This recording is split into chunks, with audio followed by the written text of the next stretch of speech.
ஒரு தந்திரம் உங்களுக்கு ஒன்று இருக்குது, இருமாப்பு இல்லாமல் செயல்படுறது. முடியுமான்னு பாருங்கள்.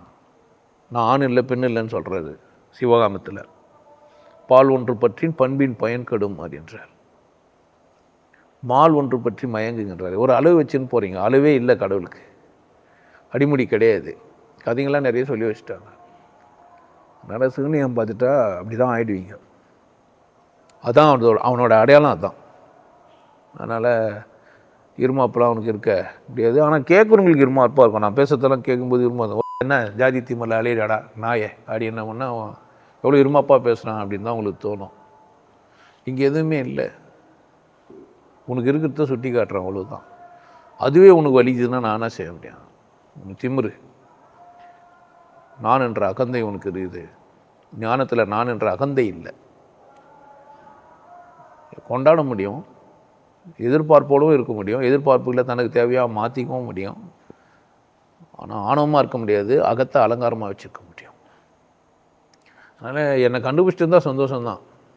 உண்மையாக அந்த கேள்வி தான் சந்தோஷம்தான். உண்மையான உண்மை அதுதான், அவ்வளோதான். அதுக்கு மேலே இல்லை, அதுக்கப்புறமெல்லாம் எதுவும் கிடையாது. அம்மா உலக வாழ்க்கை நடனம், நீ ஒப்பு கொண்ட பயணம், தொடங்கும் போது முடியும், அது முடியும் போது தொடரும். பாட்டெலாம் நல்லாயிருக்கும். சினிமா பாட்டாக இருந்தாலுமே கூட அதில் ஞானம் இருக்குது. அதனால் உந்தில் நீனா உலகம், எந்தில் நீனா எதுவும். ஆனால் நீங்கள் அப்படி இருக்க முடியாது. நீங்கள் எதுவும் ஒன்று புட்டி வச்சுங்கிறீங்க, பாவமாக இருக்குது. தெரியாதுன்றத ஒன்று புட்டி வச்சுங்கிறீங்க. ஒன்று பிடிச்சி வச்சுக்கிட்டீங்கன்னா என்ன பண்ண முடியாது. நீங்கள் எந்த ஒன்றுமே பிடிச்சிக்காத ஒரு மனுஷன்தான் அதை அடைய முடியும். அதனால் பிடிச்சிக்காதீங்க.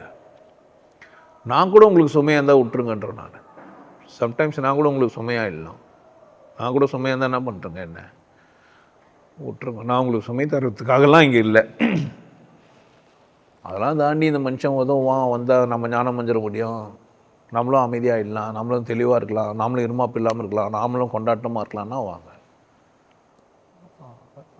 எனக்கு கூட இருக்கிறவங்களே கொண்டாட்டமாக இருக்க முடியதில்லை. எனக்கு கூட இருக்கிறவங்களே மனைவியாக இருக்கட்டும், இல்லை சொந்தக்காரங்களாக இருக்கட்டும், நண்பர்களாக இருக்கட்டும், ஏன் சீடர்களாக கூட இருக்கட்டும், அவங்களுக்கு கொண்டாட தெரியல. கொண்டாட சொன்னாலும் ஒத்துக்க முடியல அவங்களால. இருமாப்பு, பழியை இன்னொருத்தர் மேலே போடுறது. நான் என் வேலையை எப்படி செஞ்சேன்னு யோசிக்கிறதே இல்லை. நீங்கள் உங்கள் வேலையை எப்படி செஞ்சீங்க, உங்களுக்கு நீங்கள் எப்படி வச்சுங்கிறீங்கிறத பொறுத்து தான் என்ன ஆக முடியும். ஒரு வெற்றி உங்களுக்கு தோல்வியை கொடுக்குது, அதுக்கு பேர் ஆணவமாக மாறுது.